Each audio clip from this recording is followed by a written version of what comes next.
Hello everyone welcome back to my mini blog.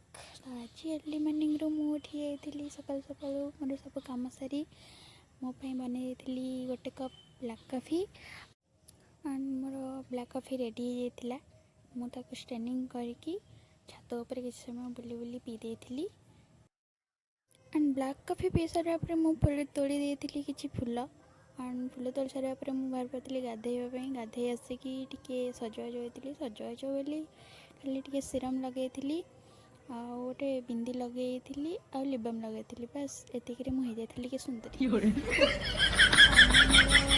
सारी बाहरी ठाकुर पूजा करने एंड छात उपरू गला बेलू किसी फुल फुटी मुझे तोड़ी देती आउ गोटे भल सुंदर गोलाप फुलटे भी फुटी जोटा देखी बहुत खुशी भी हो जाती। देन ठाकुर घर जाए मुझे स्टार्ट कर देती मोर ठाकुर पूजा। देन फास्ट मुझे तोड़ी देती ठाकुर पाखर बासी फुल। देन मु फुल तोड़ी सारी ठाकुर घर पहरिकी ठाकुर बासन धोई देती। ठाकुर बासन धोई सारापर मुझे सूर्य को पानी देती।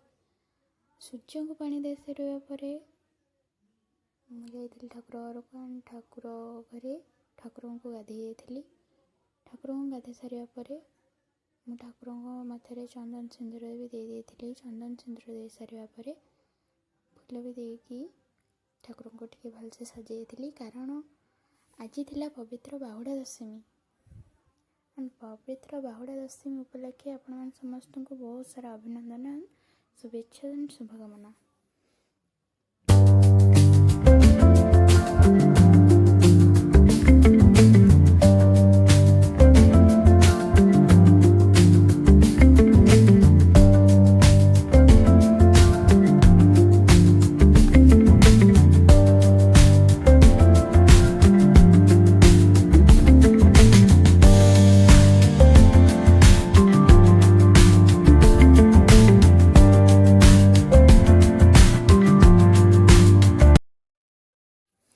सब ठाकुर फुल दे सारापर मु स्टार्ट करी पूजा करने दीप दीप लगे झुणा लगे पूजा कर देती भोग भी कर देती सरी मोर ठाकुर सब पूजा।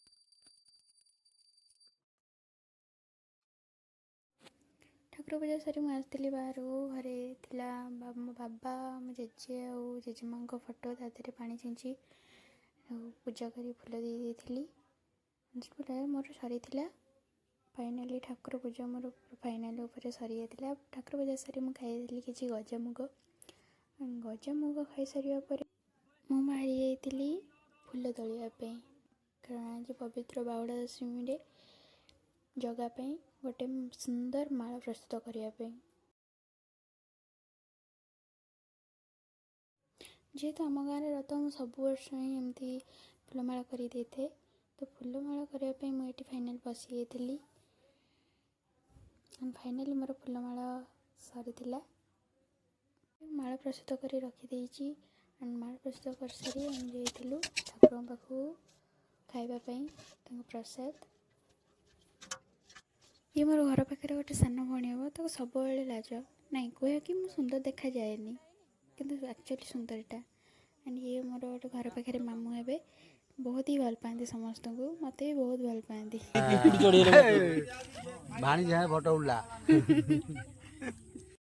खाई सारी आसा देखी गोटे बिले बहुत ही सुंदर थिला से बिलेटा मोर ही फेवरेट बिले इच्छा तो होता से बिले को घर को लेकिन पलैया बट घरे मोर दीदीटा बिले अच्छा तो ये आसी मो घर को तो ये घर को आसी देखला बेलू मोर 3 जन भौणी आसी शाशुर बुलवाई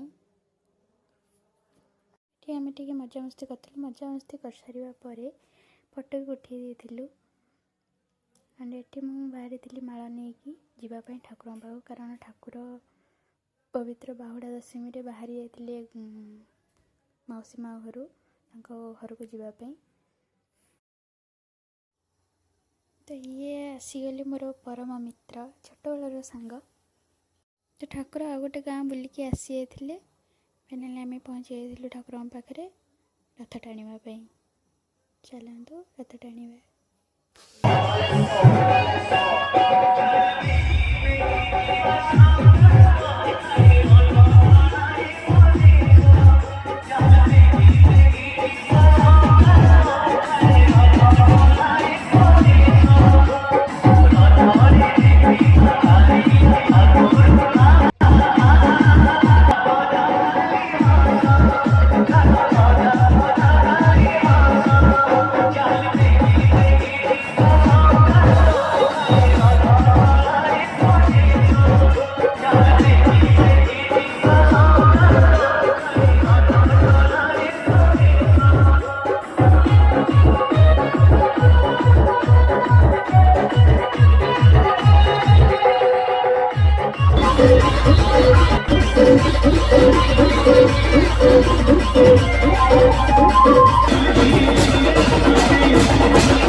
ठाकुर आसी पहुँची जाते मंदिर रे। आमर ये कहते कि भागवत घर जो जगन्नाथ रुहति। तो भागवत घर तो आज रे 3 दिन जाए रथरे रहा कथा। तो वर्षा कारण रथरे रखी नी ठाकुर को आनिक महादेव मंदिर रखी। तो सेठी 3 दिन जाए रे 3 दिन पर जाकि भागवत घर को जी। आज ये जय जगन्नाथ।